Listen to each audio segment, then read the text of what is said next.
This afternoon we'll be talking about the Christian family. The objective of this talk is to express the importance of a Christian family.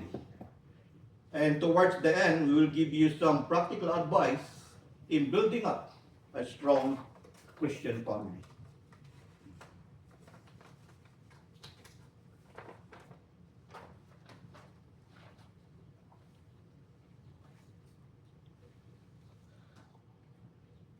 I was introduced earlier. This coming November, my wife and I are celebrating our 27 years as a member of this community. And I am so blessed with a wife. I've been happily married to her, the same woman, for the last, started 1993, that's almost 34 years now. And we are so blessed with two daughters. The one on the far end is Abby. She got married 2 years ago, and my youngest, still single, Gabby. They are both members of Singles for Christ. Our two daughters grew up in the community. We started as, my wife started as a handmaid of the Lord when I was still in the Philippines. And our two girls grew up in the community, being a member of Kids for Christ. We were then also a Kids for Christ coordinator. And then the transition to Youth for Christ, we served with them side by side. When they were in the youth, we also were youth coordinators for Washington. And Gabby served also as a youth leader for the state of Maryland. We also serve as a coordinators for the state of Maryland. And same thing with our eldest is also a member. She grew up in the community. Both of them now are member of Singles for Christ, but they are serving in Virginia. They already left us, so it's just me and my wife. They live in Virginia.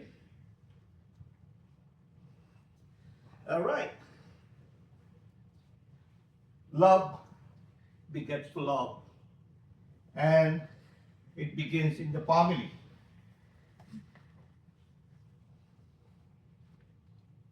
The family is the basic unit of society. All of us know that, right? The family is the basic unit of society. As such, the conditions of individual family determine the conditions of a society. And the conditions of every society determines the development of the state. And the conditions of different states affect the status of the country as a whole. And the conditions of each country shape the face of the world. The conditions of the world will depend on the conditions of the millions of families that inhabit it. Who we are as a family is a reflection of society. Can you just imagine if majority of the families here in the United States of America are Christian family? So much if they are CFC family, wherein we have this kind of formations and teaching. Would it be nice if the whole country is composed of Christian families? Probably we don't have all of these issues, social issues that affect our country. Do you agree with that, brothers and sisters? Yes. In God's plan, Christian family is a community of life and of love. It has a mission to guard, reveal, and communicate love. However, God has lost his central place in the family, as it is under serious attack in many fronts.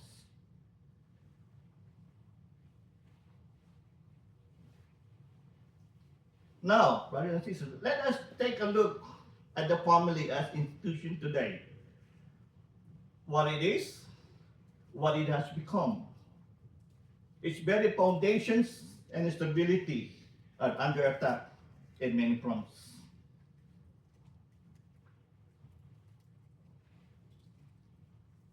Of all the institutions, family in the modern world, as much as perhaps more than any other institutions, has been beset by the many profound and rapid changes that have affected society and culture. These us uh, mention a few. Many have claimed to redefine the traditional definitions of both marriage and family that causes great confusion in our society and world today.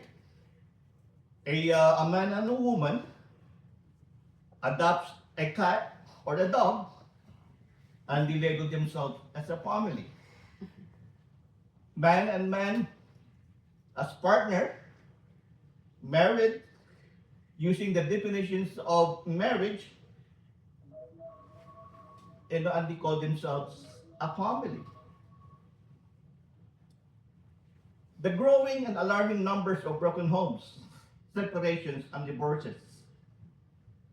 Although the total marriages and total divorces have declined from 2011 to 2021, the ratio of marriage to divorce still 2 to 1. What does it mean? Okay, meaning of two marriages, one will end up to divorce. Another problem that confronts our modern family nowadays, the number of unmarried partners, couples living together in US is increasing steadily, nearly tripled in 2 decades. Unmarried couples produce about 7.5% of the total populations here in the United States.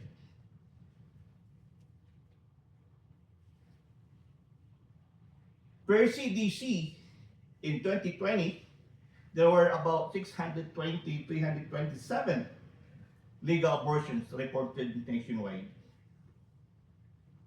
Of course, this latest data doesn't reflect in the period after the Supreme Court recent federal ban on abortion. You just divide that number that I told you, 620,327. There are 169 abortions committed each day. There are 75 abortions committed every hour. That's one abortion per minute. I remember Saint Teresa, Mother Teresa said, how can we tell other people not to kill if Mother herself has the freedom to kill her baby?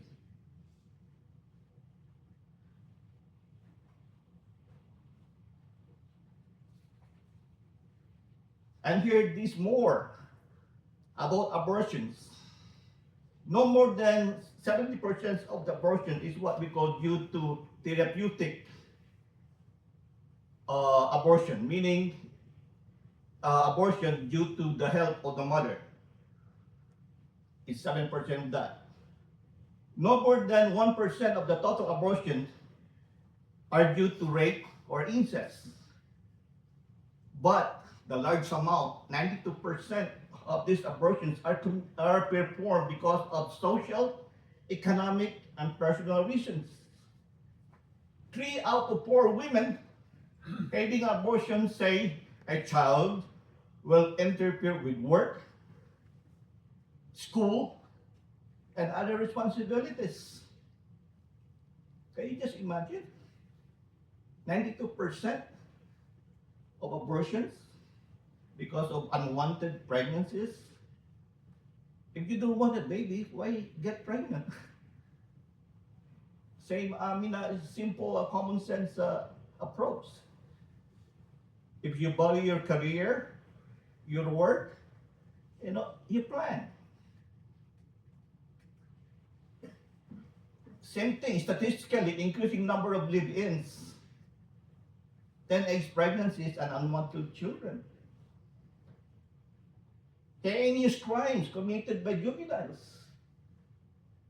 drug and alcohol related problems, pen, narcotics, opioids, death due to fentanyl is increasing here in our country.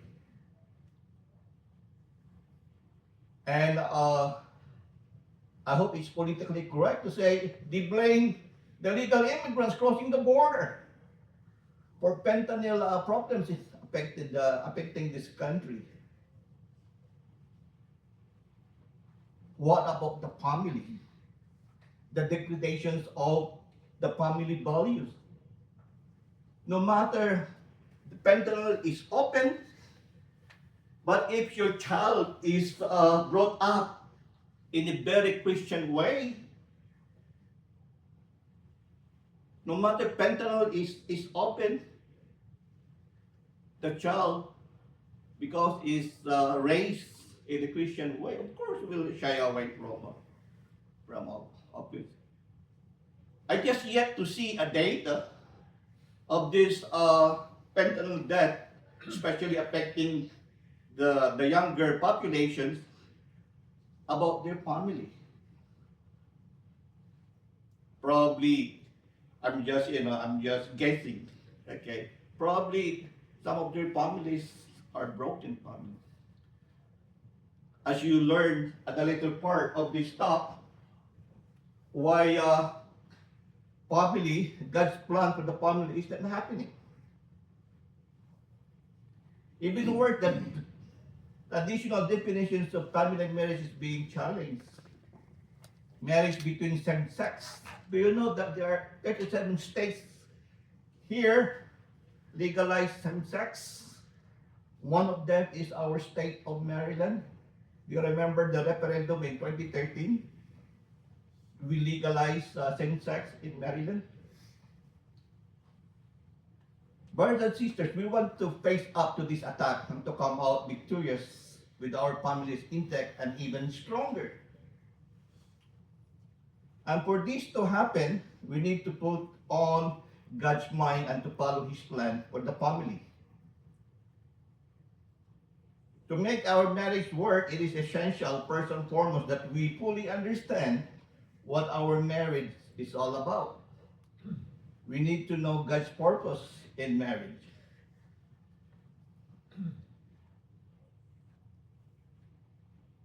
The late Pope Francis affirms that family is imperfect, yet a beautiful gift from God.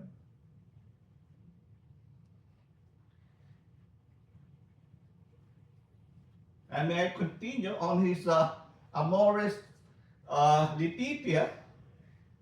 Pope Francis, I quote Pope Francis, I thank God that many families which are far from considering themselves perfect live in love, fulfill their calling, and keep moving forward, even if we fall many times along the way. Again, there is no such thing as perfect family. The Synod's reflection show us that there is no stereotype of the ideal family, but rather a challenging mosaic made up of many different realities with all their joys, hopes, and problems.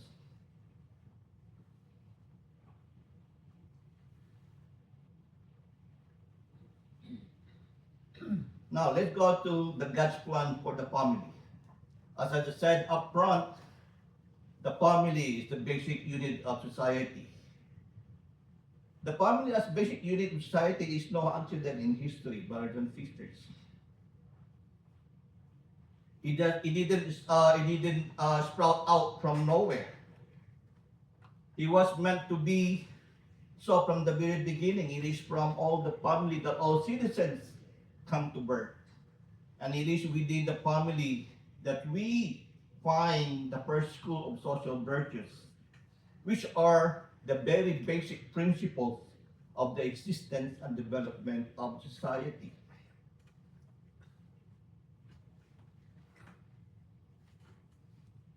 As I said, family is a gift from God. And it's not as a result of evolutions. Darwin's theory of evolution says we evolved from one single organism and evolved into quadruple animals, and then become just stand on legs, two-feet animals, they call it, and then the primates, and then we become we. Do you believe that we evolved from a single organism? The fundamental task of the family is to serve life, to actualize life in history, the original blessing of the Creator. What is that original blessing of the Creator? That is transmitting by procreation, the divine image from person to person.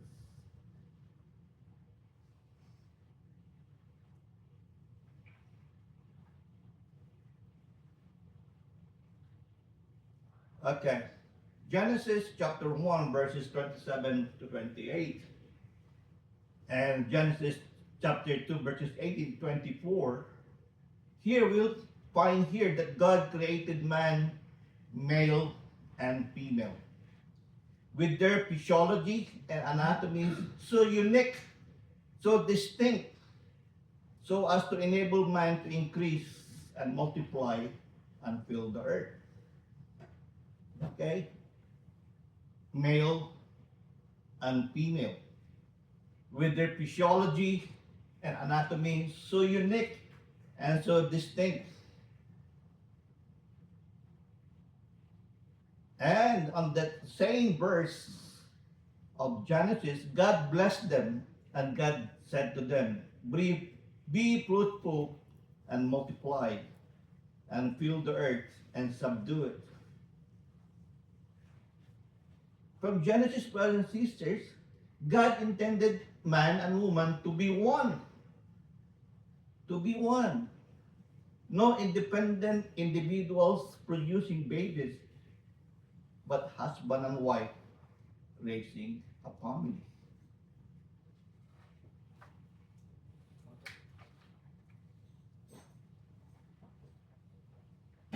The couple who giving themselves to one another then become one flesh. Giving not just themselves, but also a reality that giving themselves to one another brings new life, a new human person, which is a living reflections of their love and permanent sign of conjugal unity. Okay? So the Genesis, for sure, it tells us here that man and woman, for the purpose of procreation. Okay? That's why family is a community of life and love.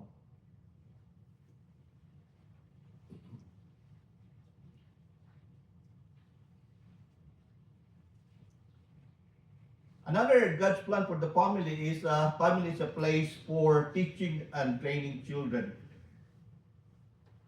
Family is a place to transmit wisdom and values of life.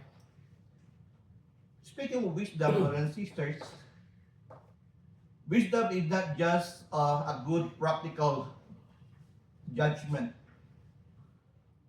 or common sense or a high degree of knowledge. Or wisdom is not just knowing a lot of things, but wisdom, biblical wisdom, refers to the act of living or conducting one's own life or living according to God's ways. Okay? The Beatitude is the declaration of blessedness on the ground of some virtue.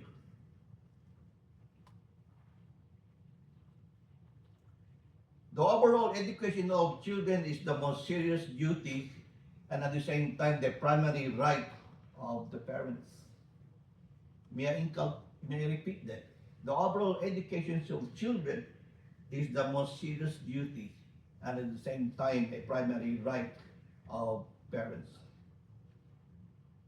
Parenting is not just a task or a burden, but an essential, alienable right that parents are called to defend, of which no one may claim to deprive them. Parents have the first responsibility for the education of their children. They bear witness to this. They bear witness to this responsibility first by creating a home where tenderness, forgiveness, respect, fidelity, and disinterested service are the rule. Teaching is not formal, but rather comes in the everyday activities in the home. Parents must live what they teach. Parents must live what they teach. It is utmost important to help mold children to grow in maturity through an outpouring of love, discipline, education, in virtue.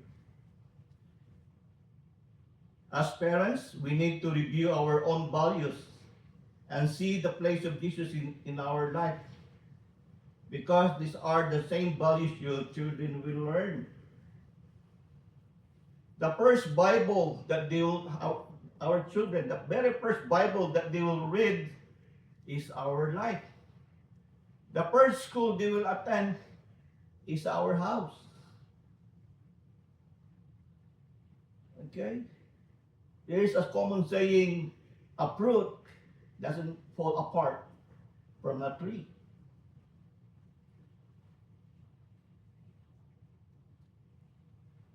Parents must work actively to train and form their children in Christian faith and character. And remember this, brothers and sisters in Christ, the ultimate goal of training our children is not to make them what we want them to be, but to help them fulfill their God-given destiny. Unlike us, for us Filipinos, in the Philippines, okay, if parents want us to be a doctor, you'll be a doctor. If our parents want us to be a lawyer, you become a lawyer. Otherwise, you have no say. Because your father will just, oh, if you don't want to study as a lawyer, go back to the province and be a farmer. My way or the highway. But here in America, probably as you experience, okay, when our kids go to college, first semester, okay, they're still on track of their chosen career. But here comes second semester of the first year. I think I'm gonna switch to from medicine to pharmacy, something like that. Second year, first semester, I think I will go to accounting. Okay. Again, may I repeat that? The ultimate goal of training our children is not to make them what we want them to be, but to help them fulfill their God-given destiny. So just pray over your children when they go to college or to high school. Lord, whatever is the right course for our children, so be it. If this is your will, so be it.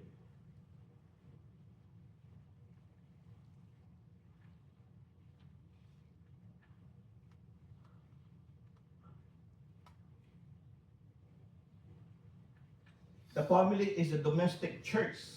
The spirituality of family love is made up of thousands of small but real gestures. One of which is for men to discover the God-given role as fathers. Parents, especially the fathers, are to be the priests in their families. They present God to their families by their example of a living Christian life, by diligently teaching the scriptures. They present their families to God by family prayer, by blessing the children. There is this customs for us Filipinos that when we pray the rosary, it's usually the women, the mom or our aunties that lead the rosary, isn't it? And the father is just merely a passive participant. But eventually, you'll learn in our community that when we pray the Holy Rosary, it is the father that leads the rosary because he is the priest of the domestic church, domestic priest of the home. The family, like the church, ought to be a place where gospel is transmitted and from which gospel rejects. In a family which is conscious of these missions, all the members evangelize and all the members evangelize and become evangelizers themselves. The parents not only communicate the gospel to their children, but from their children they call themselves to receive the gospel as deeply lived by them. As such, family becomes evangelizer of many other families.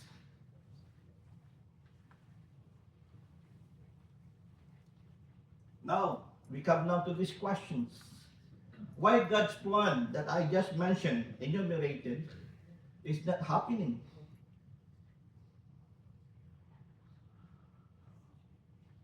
God has lost his central place in the family. Families and parents are no longer bringing up their children in the discipline and instructions of the Lord. More and more parents look to psychology as a source of wisdom for raising their children. Okay? You know what's a good example of this? Parents look to psychology as one form of raising their children. Is a good example of this wrong teaching is like a toddler, a 2-year-old are supposed to be negative, right? The toddlers. Tell them to do the opposite to actually get them do what you want. Okay, so tell them the opposite. Say, okay, you can just break any glass there. Go ahead, break. You know what? You will not. But if you tell them, please, don't be careful. The more they will, go against you. That's what we call reverse psychology. Another thing about this is God has lost his central place in the family is the husband and wives do not follow God's order for them. There is a confusion of roles. I've been a member of this community for 27 years. There is one scriptural verse that's still ingrained in my brain since I sat for the CLP in 1998. That is Ephesians chapter 5 verses 21 to 25. Okay? Listen, father's husband, when there is some tension between you and your wife, okay?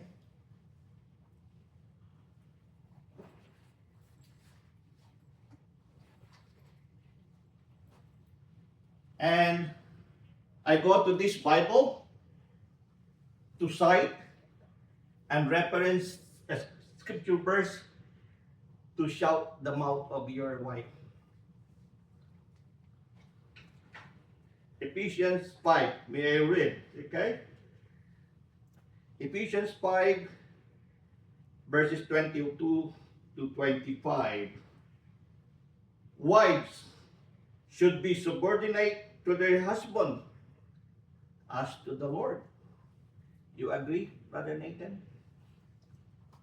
Depends on how big the frying pan is. Okay. How about you there, brother? Brother Domingo? Yes, I agree. Okay, may I continue?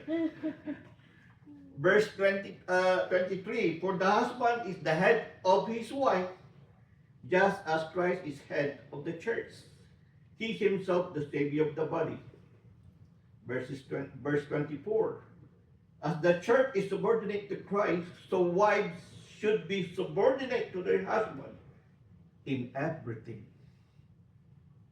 In everything. Wives, mothers, do you agree?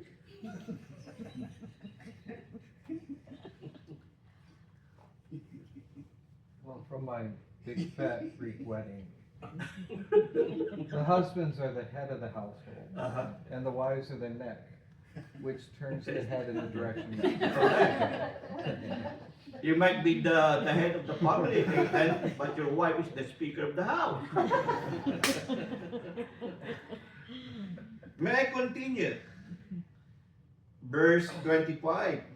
Husband, love your wife, even as Christ loved the church and handed himself over for her. Okay? You husbands, when you quote this Bible during an argument with your wife, don't stop from there, from verse 22. Wives should be subordinate to their husband in everything. That's it. Period. Period. No, there are still verses before that and verses after that, which we will explain, because this is the common misconception. Every time there's a CLP, especially in MAR, when I give a MAR talk with majority of the participants were Caucasians, when I mentioned the scriptures, no, that's not right. Where is that in the Bible? That's not right. Be subordinate with my husband in everything. No, that's not right. I am more intelligent than my husband. I earn more than my husband. I know more than my husband. Okay?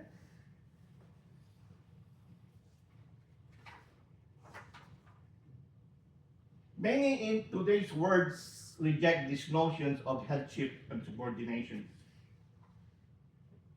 claiming such role as the product of the male-oriented society of Paul's time.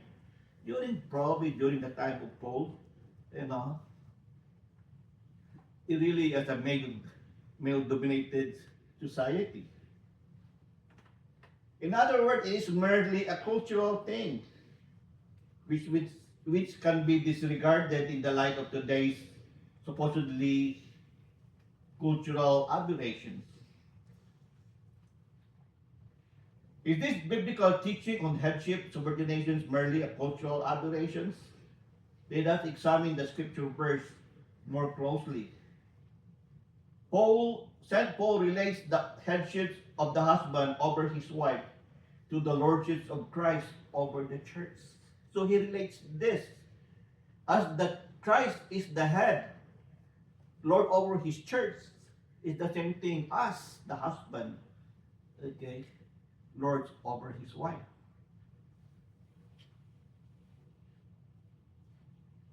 Just as Christ was and is and for always will be the head over his body of the church, so also does God intend the husband to be the head of his wife, irrespective of the particular culture of a particular society. Remember the verse 22 that I 21 that I 22 that I read. There's a scripture verse 21 before this. Okay, it says here in the 21, be subordinate to one another out of reverence for Christ. Yeah. So be subordinate to To. one another. Yeah. Do not skip verse 21 and go right away. See, my wife, verse 22. Wives should be subordinate to their husband. And you even skip 23, you go to 24. Wives should be subordinate to their husbands in everything. Be subordinate to one another out of reverence for Christ makes clear that there is a mutual subordination between the husband and wife. That's it. No room for one party lording it over the other, for they are both to differ and submit one another out of the reverence for Christ himself.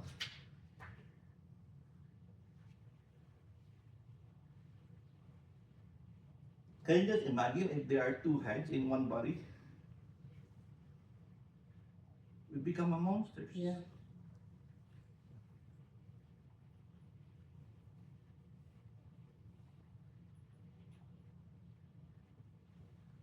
How about verse 22? What's the explanation here of St. Paul's? Verse 22, wives should be subordinate to their husband as to the Lord. His wife's subordination to him is simply an extension of her subordination to the Lord.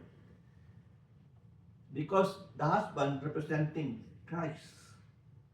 So the wife being subordinate to the husband is an extension of his subordination to Christ as the head of the church. Do you follow?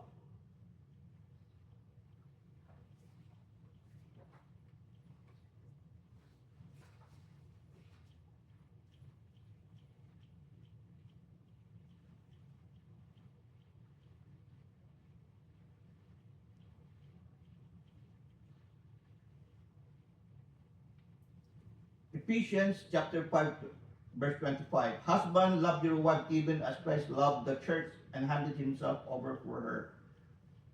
So husbands are to love their wives not just with human love, but in the way Jesus himself loved the church. And this speaks about self-sacrificial love, a love that gives itself totally to be beloved, to the beloved, even to the point of giving one's own life for the other. Your husband, are you ready to die for your wife? So that your wife will be subordinate to you? Remember, subordinate is the same as submission. There are two words. Submission. Sub, the wife submit to the missions of the husband. And what is the mission of the husband? To love their wife. Okay? So submission. So husband, you have this commitment, a pledge, okay, to love your wife, okay, till death do us apart.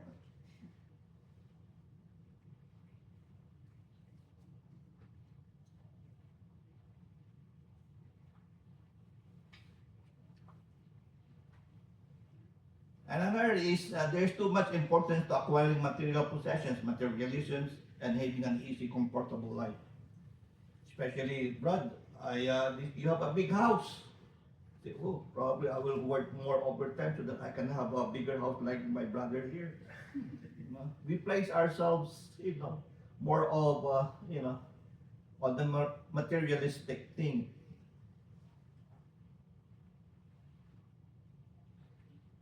The family is itself is losing its importance. The pace of modern life has become very fast, making it very difficult for lasting relationship to develop. The culture of business, where we fill our schedule with too much, take us away from what essentials. Essential is, we're talking about here, quality family time. Members of the family are constantly on the go and are too busy to engage on a meaningful interactions with others. Home is no longer the center of the family. Our home is reduced to a physical structure with four corners. We become transient boarders or occupants. Earning a living is taking a big chunk of the time of the father and the mother as well, leaving little or quality time for the family.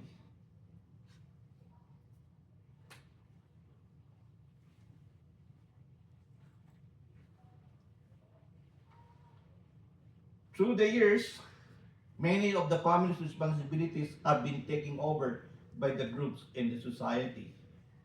Education in schools, livelihood in offices and facilities, recreation malls. Okay?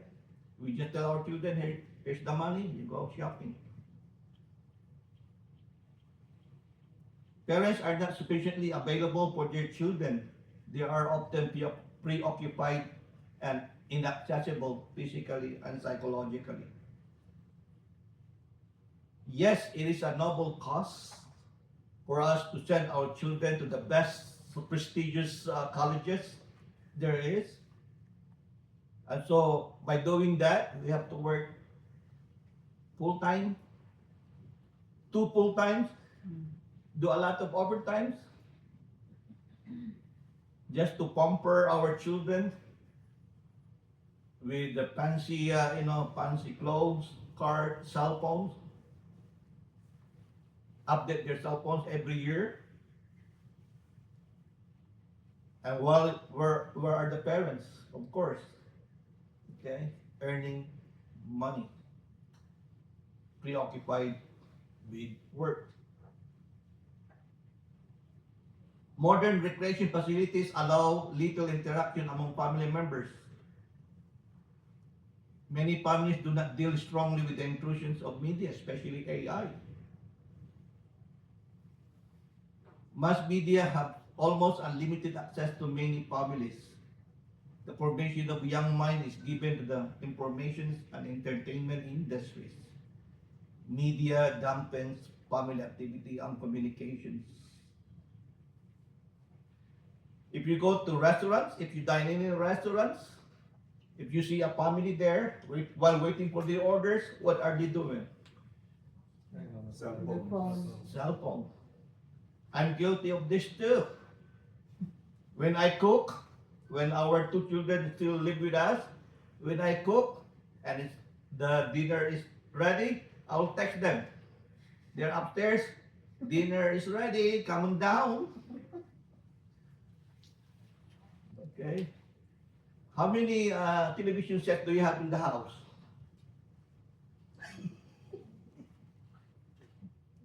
2, 3, 5. 5. Okay. There is a television in the family room, right? Where the father with the husband watch football. And there's another television set probably in the living room where the wife watch Netflix and a Korean drama. Where are the children? They're upstairs on their computer. Where's the family interactions?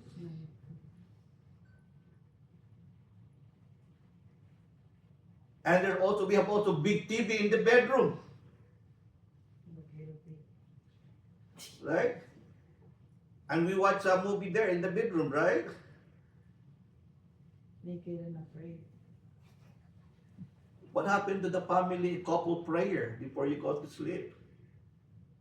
What happened to the bed? You just lying there watching TV, ignoring your husband?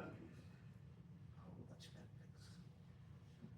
The worst is the husband has also one TV on his side watching his football, okay?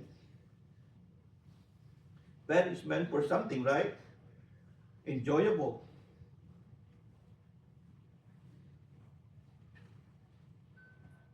I'm not saying have only one TV. I'm just explaining what this entertainment is doing. There is no more quality time for the family. The traditional family has become dispensable. Separations and divorces become easy to obtain. Living in is not only acceptable nowadays, but it becomes a norm. Through our culture, which is evident even in the way we deal with each other. We treat someone like a material objects, and the environment that everything is disposable. Okay, everything uses and throws away. Takes and breaks. Exploit and squeeze to the last drop, and then goodbye.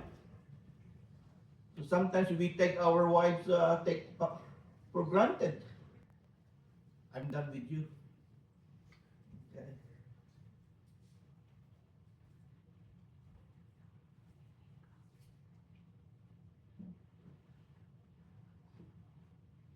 Families under attack by evil forces. Families under attack by evil forces. Marriage and family life have always been under attack, but threats in the recent years have reached extraordinary heights. The devil wants to break up the family with its basic unit foundations of the healthy society. Okay, sometimes when you go to CLP like this, sometimes the devil will whisper to either party. the wife or the husband, I'm not in the mood to go to CLP today. You just attend by yourself. Okay? This is the devil working extra hard, especially you're almost there, finishing this CLP. More temptations. The devil will work extra hard for you not to finish this CLP. But I know we have here, you're the service team praying every single day for you to, for your protections.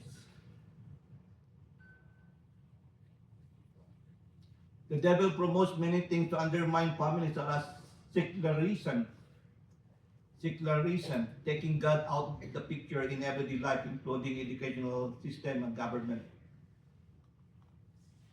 Relativism, belief that there is no absolute truth and the truth is subjective. Ako. Okay? Late Pope Francis notes that rampant individualism makes it difficult for a person to give oneself generously to another. Too much of ako. So what can we do? Compromise. What can we do? Saint John Paul II exhorts families, family become what you are. It is imperative that as parents, as husband and wife together, we make the decisions to make God the center of our family.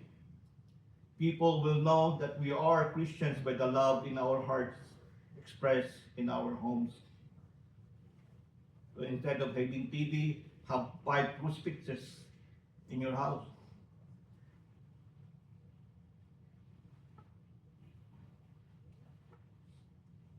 You're almost there, brothers and sisters.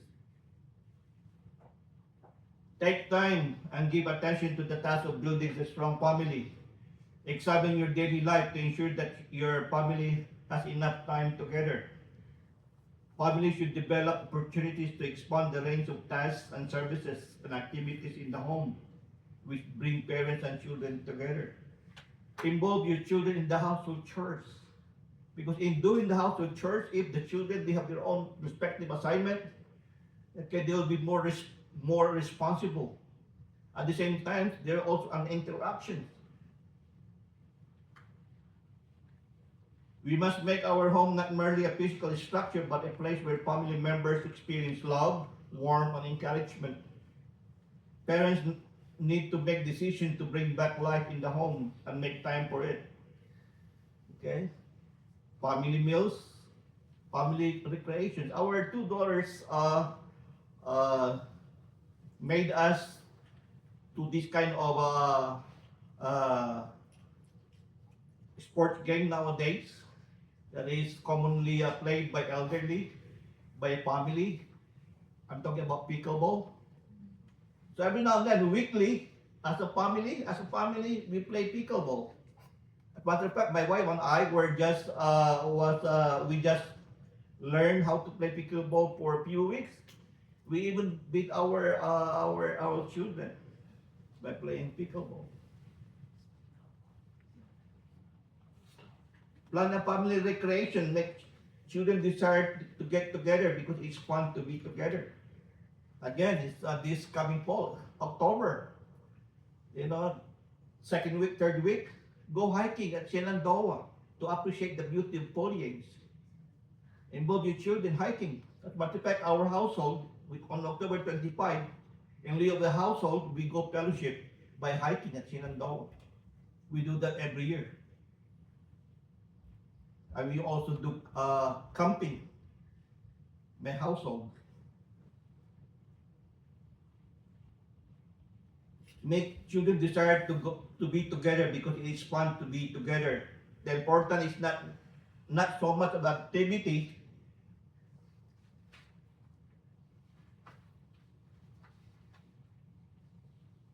not so much of an activity itself, but the quality and development, which is more meaningful and personal relationship.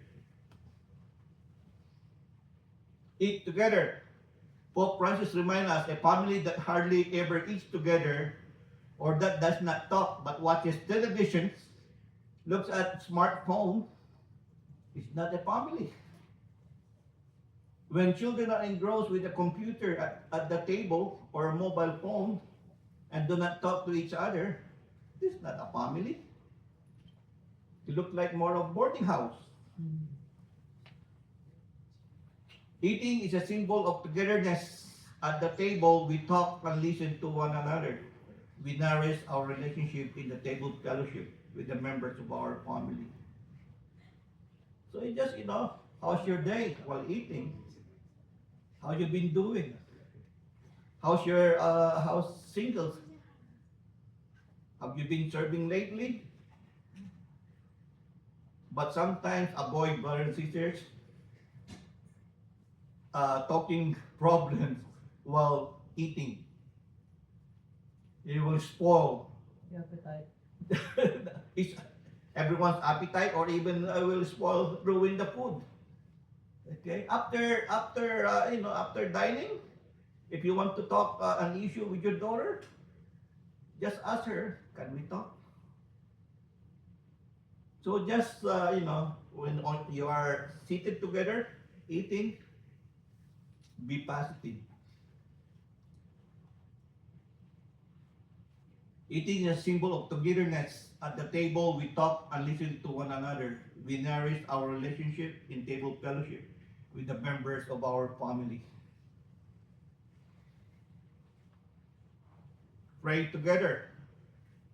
As Father Patrick Payton reminds us, family that prays together stays together. Pray the rosary as a family. Pray over your children. Husband, pray over your wife while they're asleep. Lord, let my wife not engage more of shopping, but engage more of, taking care of me. Lord, just develop the skills of her cooking. But you do that while she's asleep. Otherwise, she will slap you. Pray over your children. It reminded me of my our customs back home. I usually kiss the forehead of my girls when I leave for work. Who knows? That will be my last day of seeing them. But it changed. That custom it changed by one experience of my younger sisters. When her daughter told her teacher that her dad was sleeping in her bed, what happened that the father was so tired from work, okay, so he just saying hi to the daughter, he fell asleep. But without malice, because we fathers, I'm so close with my daughters. Because when they were little, I'm giving them bath. Okay, I bathed them. But this daughter told her teacher, and the teacher called social service. And the social service, okay, separated the daughter.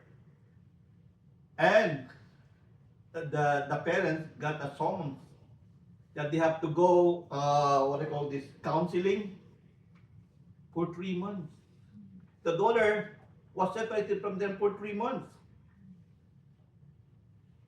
For 3 months. And there was also an episode that her daughter was with a high fever. Of course, the daughter was keep crying.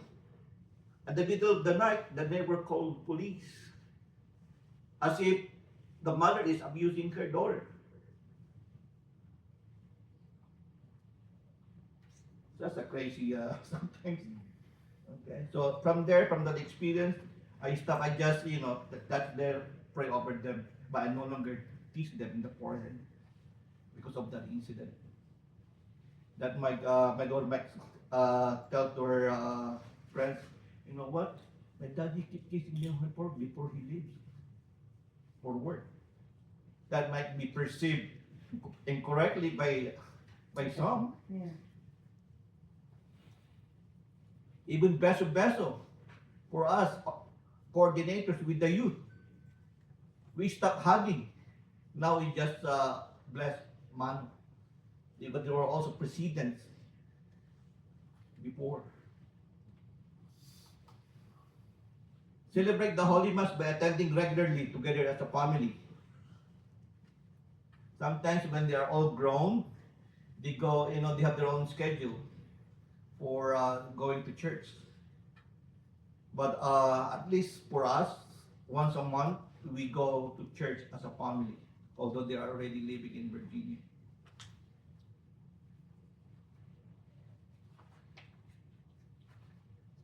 In conclusion, brothers and sisters, every family, despite its weakness, can become a light in the darkness of the world. We look to the Holy Family of Jesus, Mary and Joseph for inspirations.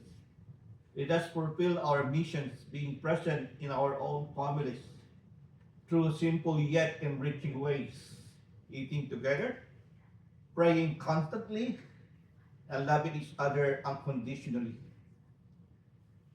It is our common interest in the welfare of our family that attracted us to become a member of this community for almost 27 years now. Since we sat for that CLP way back in sometime November 1998. The Lord has been faithful to us in CFC through all of these years since its founding in 1981. Moreover, we are so grateful to His loving kindness and fidelity by giving us the family ministries in year 2000. Because of this family ministry, we reared our children in godly values at different stages and states of life. Again, family is a gift from God. Family is where we feel loved and nurtured And I hope after this talk, brothers and sisters, you find time to spend quality family time with your children, regardless they are still young, at young tender age, or they are all grown up. Spend a quality time with them. You'll never know. With the brothers and sisters, may God be praised.